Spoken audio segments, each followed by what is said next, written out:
అప్పుడైతే అమ్మ అది హోలీ పండుగ అంటే గైస్, ఒకప్పుడు హోలీ పండుగ అంటే మేము చిన్నగా ఉన్నప్పుడు ఇంటింటికి పోయి పిల్లలందరం ఒకతో కూర్చొని ఇంటింటికి పోయి ఇంటింటికి ప్రతి ఇంటి నుంచి ఒక్కొక్క కట్టె తెచ్చి కాల్చేవాళ్ళం. ఇప్పుడైతే ఎవరో ఒక పెద్ద మనిషి ఫుల్గా కట్టెలు తెచ్చేసి అక్కడే కాల్స్తారు, దానికి హోలీ దహనం చేస్తారు. ఇక ఏమంటున్నా లడ్డు? అప్పుడు అంటే ఇంటింటి తిరుగుతుంటే మేమే తిరిగినప్పుడు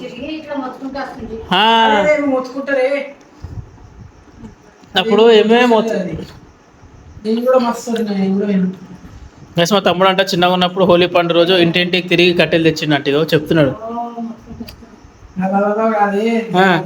అట్టే డబ్బులు ఉంటాయా? అట్టే డబ్బులు అట్టే ఉంటుంది కదా, అట్టే తీసుకుంటుంది.